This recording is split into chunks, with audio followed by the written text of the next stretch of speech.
Welcome in, ladies and gentlemen, bench warmers. Jimmy Pilato here. Before we get into our bonus episode post game of the Avalanche, moving on into round two, bear with me because I'm going to do my very best to try and just get all the way through this. Unfortunately, today was one of the days that I've kind of always dreaded. As many people know, if you've been listening to the show, you're aware I am a teacher, a middle school teacher. 7th grade, so I see 12 and 13-year-olds. Just to kind of give everybody a scope of the children, the kids that I see on a daily basis, the ones that I try and have some sort of a positive impact on their life in some way. I'm working with those kids, and today at around 11 o'clock this morning, we learned that one of those students is no longer with us, and like I said, it's not something that I haven't thought about because it's just an unfortunate reality. When you work with certain people, you're not going to be able, the way that life works out, the chances are all the people that you come in contact with at some point may or may not be there the next day. And I just I hope that she didn't think that, I hope that student didn't think that there was, I hope that they had accomplished what they wanted to accomplish in the short time that they had here. But it is just a sickening thought, and my heart goes out to the family. My heart went out to all the students that I had to go see at school today. I do want to give a shout out to Douglas County School District and Castle Rock Middle School. As soon as we were made aware of things that were going on, they had a crisis team out and a lot of people to help out with different emotional reactions and everything like that. So it was a very unfortunate day for me. I'm bringing you the show because this is what I like to do. I need to distract myself some way.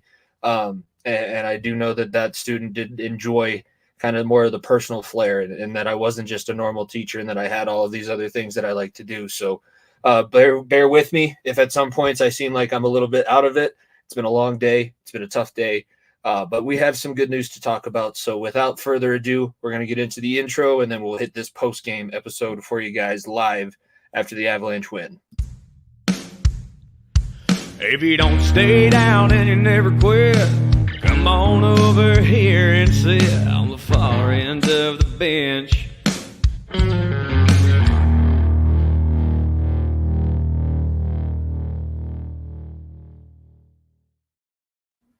Welcome in, ladies and gentlemen. Here we go.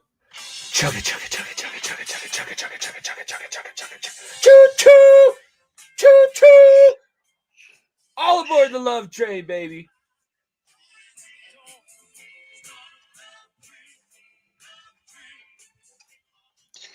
Two straight series wins, 2 days. Cannot beat that, ladies and gentlemen. And we get some time off from live shows, ladies and gentlemen. We get to breathe until tomorrow. Obviously, we have a normal episode, but hey, regular episode, yeah, and it's live. So hey, back on the live shows tomorrow. But who's coming? But we get a couple days off, and that's thanks to our boys getting it done in 2 straight days.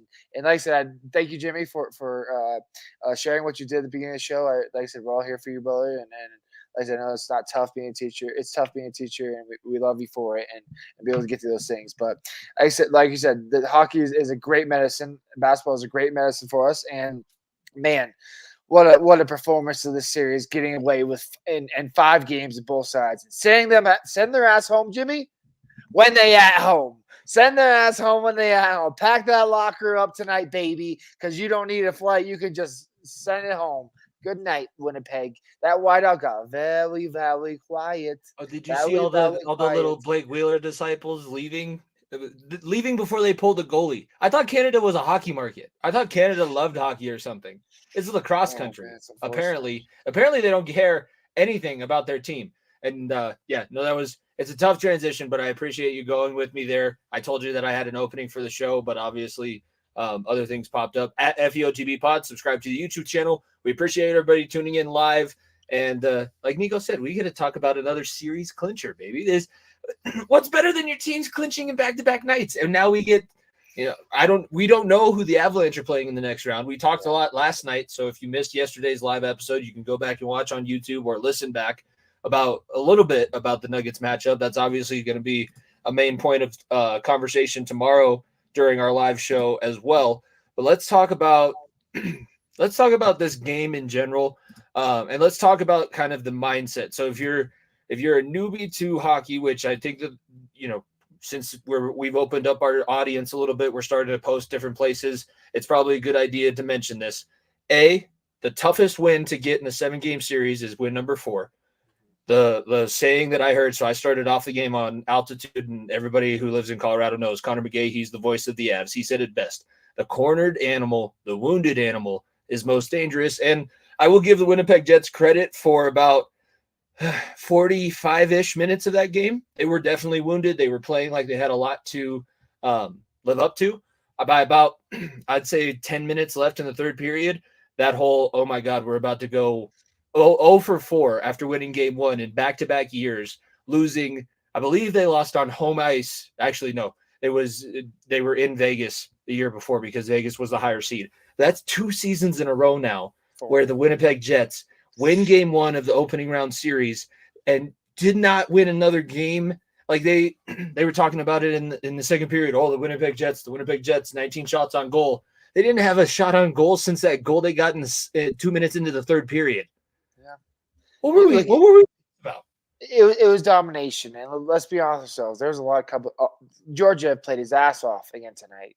Hats off to him. Georgia played his freaking ass off tonight. And one of the goals was an own goal that Josh Manson decided not to clear the puck. Oh, so that was just a misfortunate play. Because I know. And luckily, he's not expecting Lucky to crash. I know. Luckily, we got that back later on with Pionk doing it much worse, where he literally where the puck hitting the back end of the pipe hit Pionk and he hit it into his own goal. So it worked out just fine. It was 1-1 on own goals, so that was nullified. But what I saw from Georgiev tonight, Georgiev outplayed the Vezina winner in this playoff series.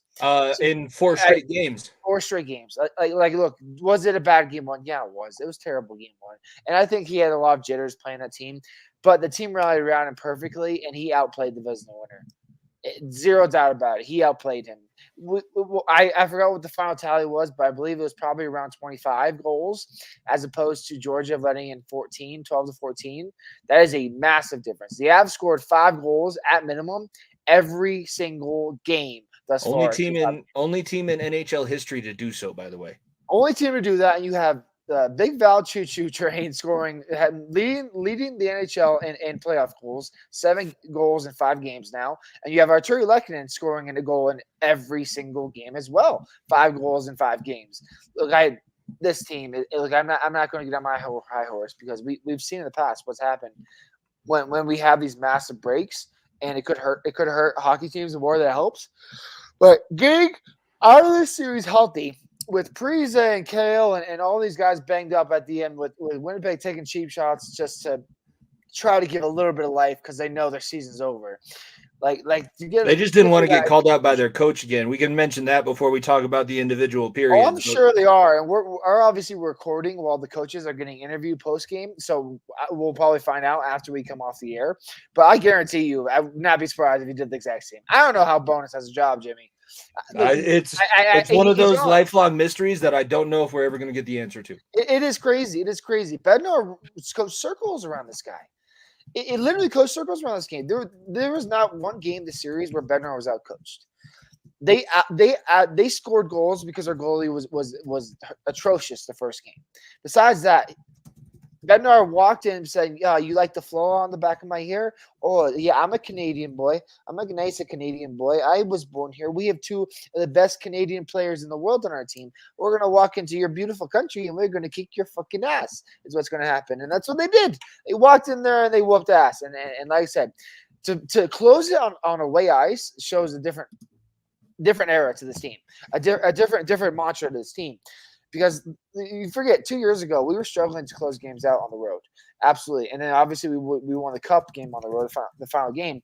But to go in and steal 2 on the road and then go undefeated, like I said, the Avs are the best home team in the National Hockey League.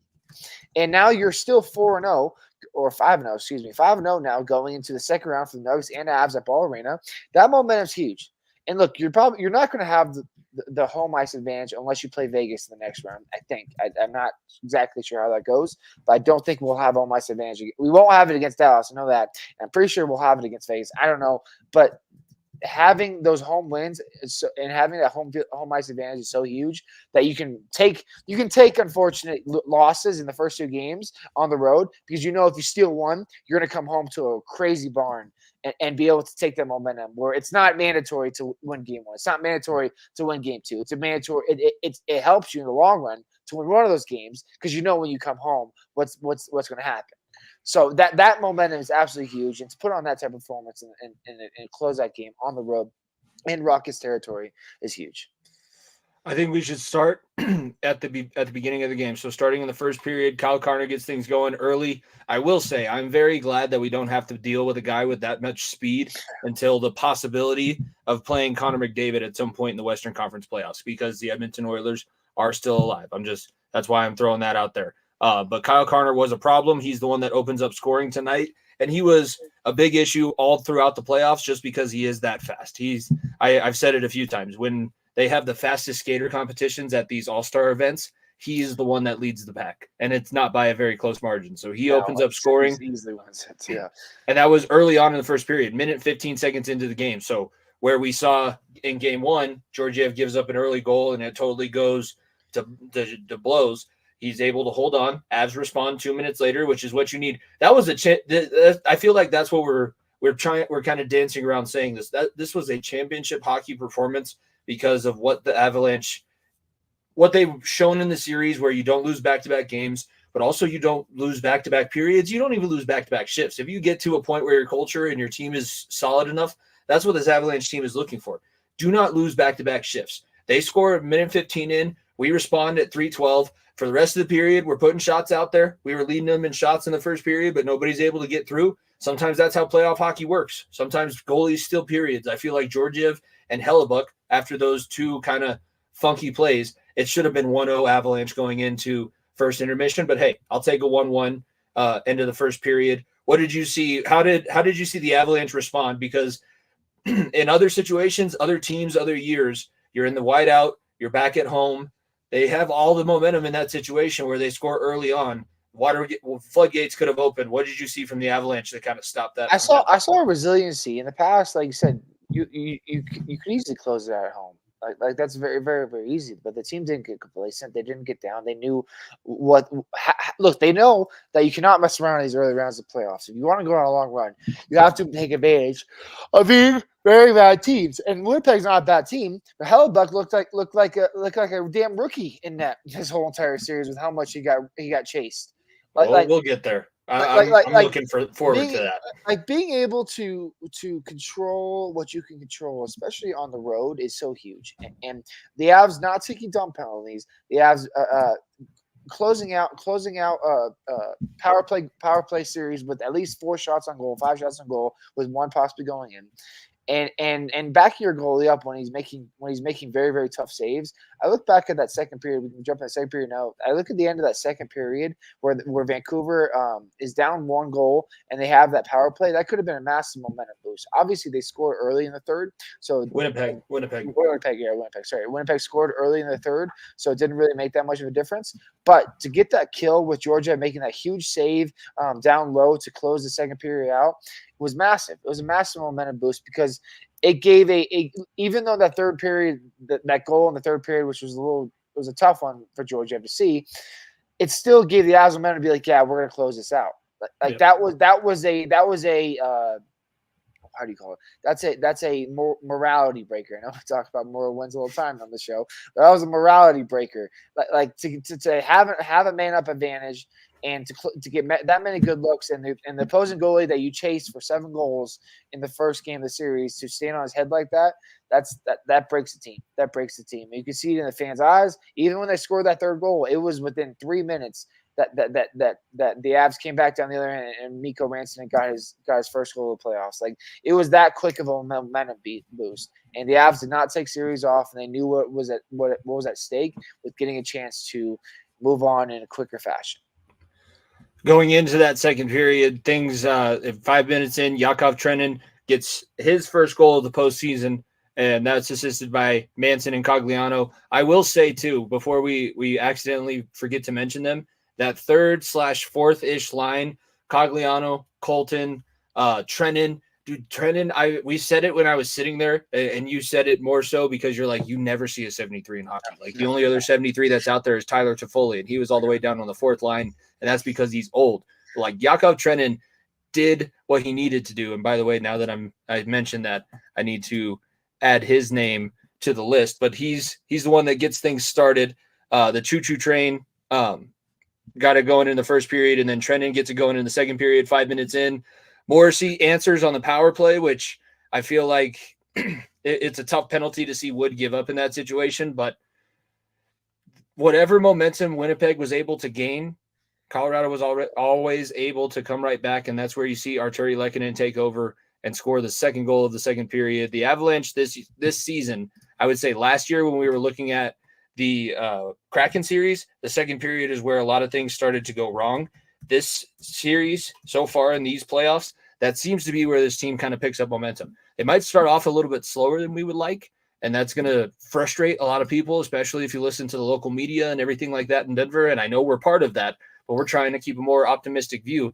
Trenton, where you're getting these guys that wouldn't have contributed.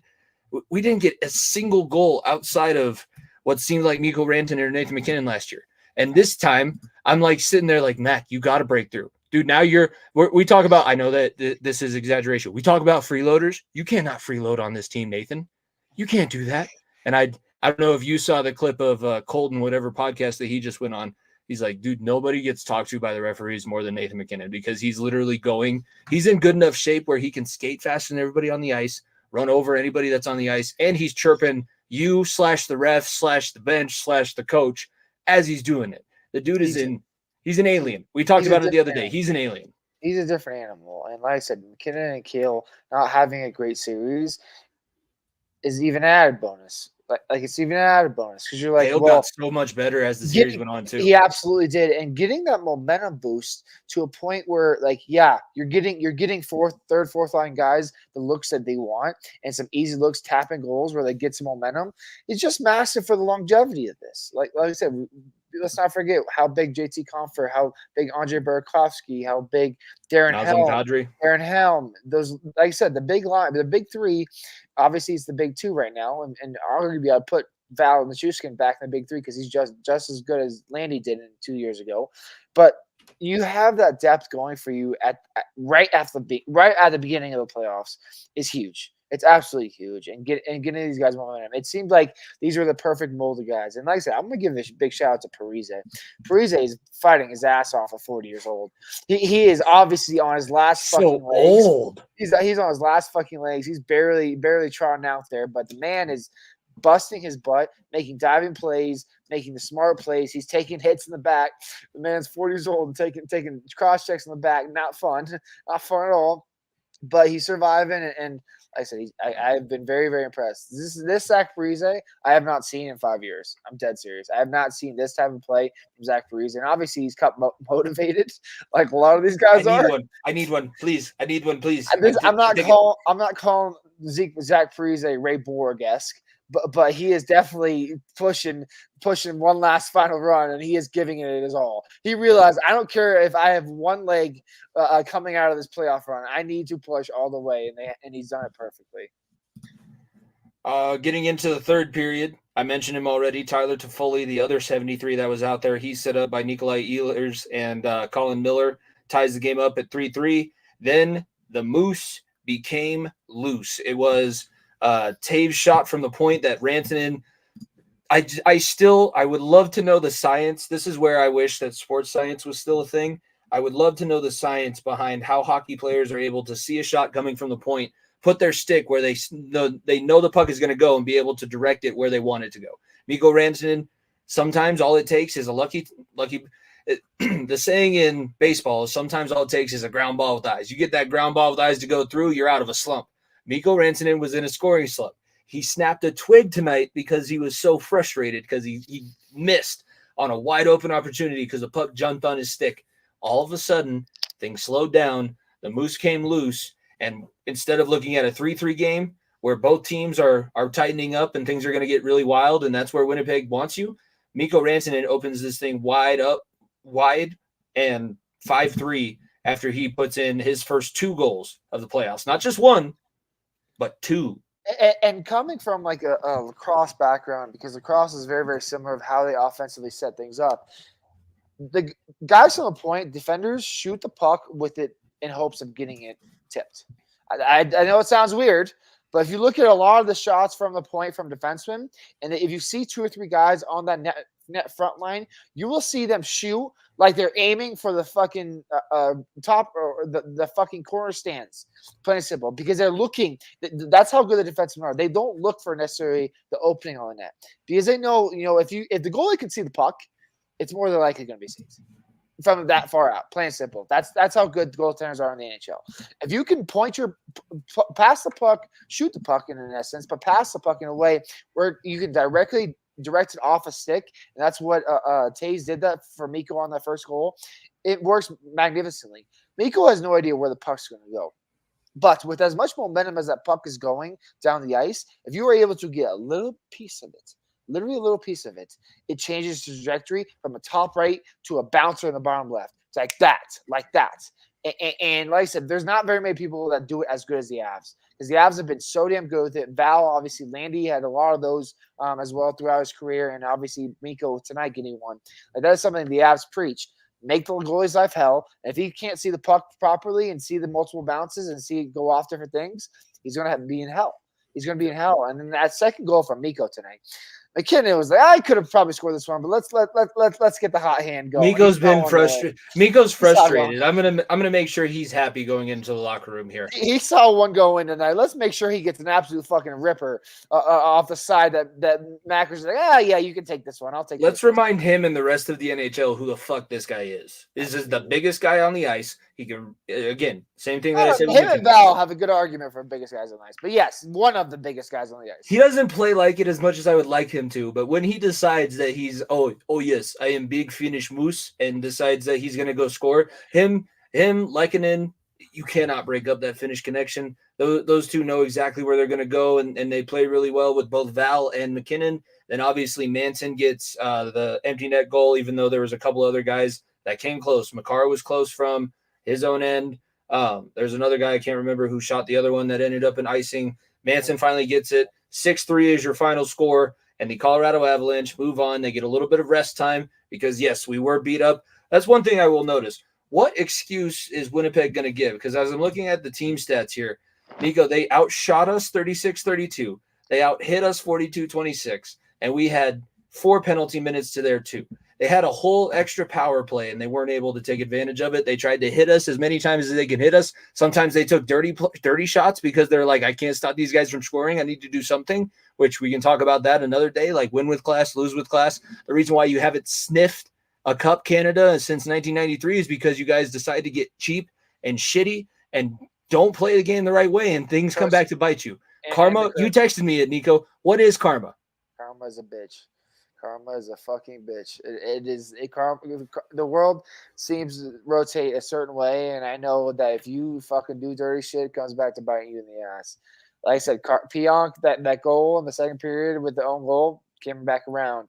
The dirty chippiness of trying to hurt Parise, hurting Kelmakar, got a power play goal. That just they were slashing the shit out of Casey Middlestat too, because they got so frustrated they couldn't take the puck off his stick. Absolutely. And like I said, the second line is massive. I want to give a special shout out to Arturi Lekin because I think this is the greatest trade in not Avalanche history, because Patrick Waugh fucking exists, but the greatest trade in modern Colorado Avalanche history. So from 2012, so the McKinnon era, from 2013 on, I think it's the greatest trade this franchise ever had.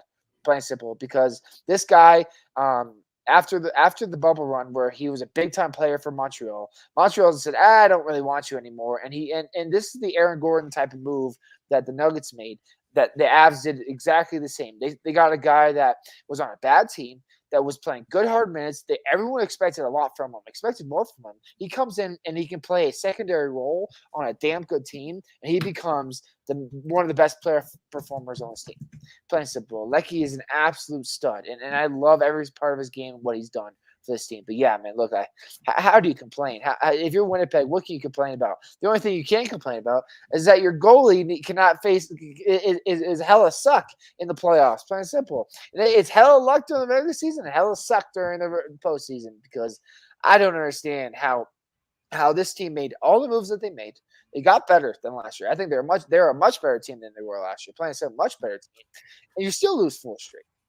You still lose 4 straight. That is, No, it's unacceptable. It is absolutely 110% unacceptable, especially in a market like that. Like, that's what they live and die on. I know that the Canadian football team has been decent recently. Did you see the amount of crowd that was watching outside of the arena? Like, this was the only thing to do in Manitoba for the last however many weeks, and your team just shit the bed. That poor girl with the white hair and the face painting that they kept panning to every time out. I was like, oh man, I feel bad. But then again, I remember, they chose to live in Winnipeg. What's your excuse? Like come on now. Like you knew what you signed up for. You really did. You know what you signed up for. Of all places in Canada, Winnipeg is not probably a top 10 option to go live at. I'm sorry, it's just not. Yeah. So it worked out beautifully with the Avs closing it out there. But yeah, look, that whiteout. I heard nothing. White out this, white out that, white out this, white out that, and then because after game 1, where it was the fucking gong show, where it was 7-6, and then all of a sudden everybody got so quiet. What happened? That's so unfortunate. What happened? What happened? Don't know.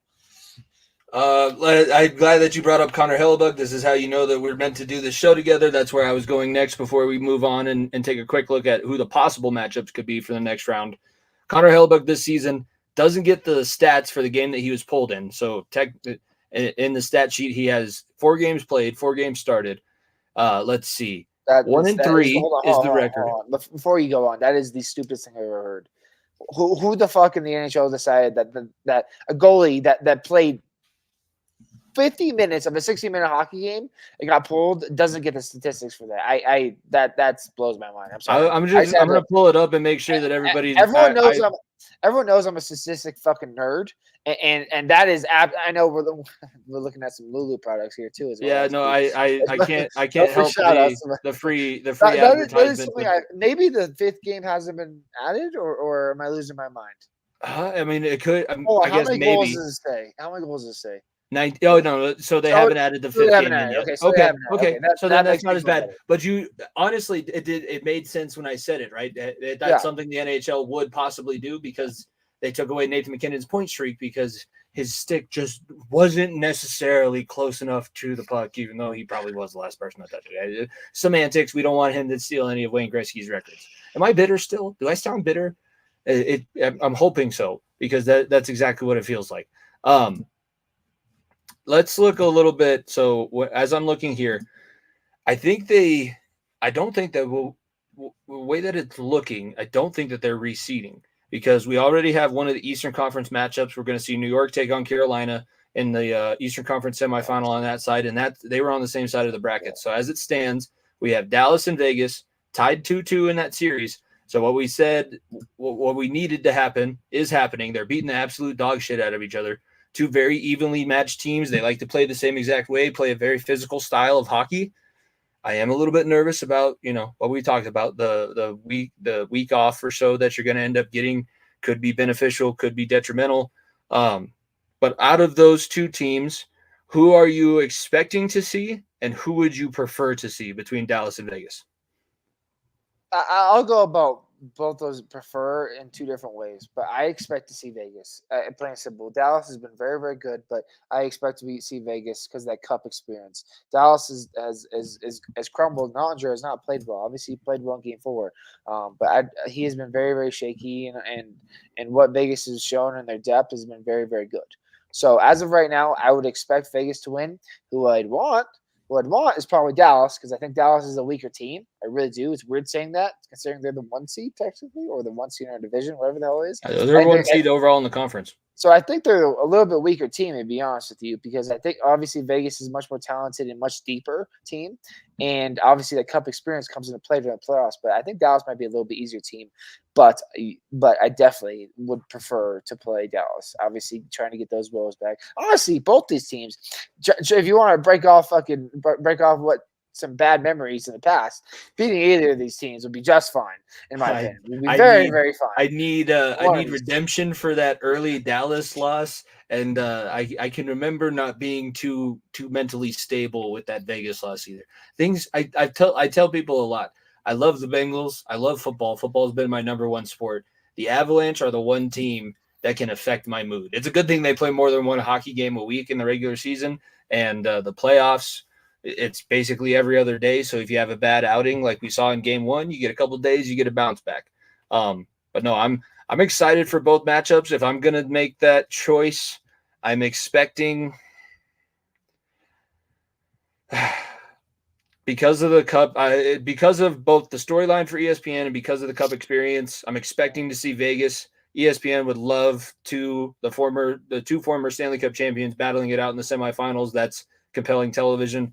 I guess I would want to see Vegas. I do want to make sure I want to shut those dudes up. We're using the LTIR in the correct way, like in the way that it was meant to actually help and benefit teams. I don't like the way that they've been able to use it. And yes, I need to exercise. I need to exercise the demons. And LTIR news, quick update. Landy is skating. He's warming up with the team. He's not playing. Look, I'd be very, very, very, very surprised. And I'm saying this in hopes that I'm wrong. But I'd be very surprised if he obviously plays this game next series or even in the Stanley Cup playoffs. But to see him skating and seeing him around the team, I think that's a massive added bonus to this team, and it's huge. It's huge for morale having the C be in the locker room, even though he's dressed in a suit in a suite up above. He's still ready to roll and be there for the team. But yeah, this team. It's a different model. It's a different model. It's a different strum. And if Landy, for whatever reason, is able to come back to this playoffs, great. But seeing him skating is huge for me because I could see him. That more than likely means he'll be back next year. That's huge. That's absolutely huge. And having your C back out there, everyone knows that when I talk hockey, I talk two things. One is leadership, and two is goaltending. Probably goaltending one, leadership two. Because if you don't have either of those, you're not winning anything ever. Plain and simple. That's why I talk about Georgiev the way I do. That's why I talk about Hellebuck more than I talk about McKinnon or Kale and all that. Because I know what it takes. And I know what's happened in the past. Because like I say, if you don't have a leadership and you don't have the Stanley Cup or a Stanley Cup winning goaltender that has that experience or has that mojo going with him, you're in trouble. You're absolutely in trouble. And yeah, having Landy in the locker room is huge. Like I said, Vegas, Tampa Bay, take notes. LTIR used perfectly. Used the right way. That's where we're going to leave it just so that we don't waste anything else that we could possibly talk about for tomorrow. Before we get out of here, tonight's playoff post-game show presented, as we've been doing the last few weeks, by our merch store. So bonfire.com/variety-sports-network. As you can see, we have the Avalanche shirt. So the hockey player on the front. We have climb back up on the playoffs on the back. I am wearing live our other shirt that we have in the store. So this is the MVP shirt that Nico designed, 29 and 15. We had a little bit of miscommunication, so ended up getting some Nuggets love on the back there. We are also going to get a Nuggets shirt with just that logo and possibly, the Gold Rush. We might use one of their hashtags, or we might come up with one of our own. But that's what we have there. So be sure to check that out. Bonfire.com/variety-sports-network. Be sure to follow at FEOTB Pod. Be sure to like the video, comment, subscribe on YouTube, all of those good things. It does help us out a lot. I appreciate everybody, sitting through that opening. I know that's not the easiest thing to talk about. I am very grateful that you all are here because I would be just kind of sitting there at a loss for what to do. So you guys give me something to take my mind off of things when stuff is hard, and I appreciate that. So I also appreciate the Colorado Avalanche for making life easy on me over the next couple days. Couple late nights. Thursday, I'm in bed by 7:30. I don't know about you. Yeah. Friday, probably the same thing. And then Saturday, we'll get ready for Nuggets round 2 against the T-Wolves. But, Nick, I had a great time for this first round series. I'm hoping that it's a sign of good things to come. First round's in the books. All done. First round is all in the books. And like I said, it takes 8 series to get to double parade. And we're through 2 of the 8. So 6 more series to go. And we have 24 more wins, right? 24 more wins. That's what I did? Yeah, 24 more wins. That's correct. So we're almost there. We're chugging along. We're getting there. And yeah, like I said, it's nice when both your teams move on. Obviously, the Avs probably a little bit easier breathing throughout this game as opposed to the Nuggets, but you both move on, and like I said, that's the first step, and the first step to hopefully a long, beautiful double parade. I want the double rainbow. I'm looking for it. All right, here we go. finishing it off. For myself, Jimmy Pilato, my co-host Nico Bryan.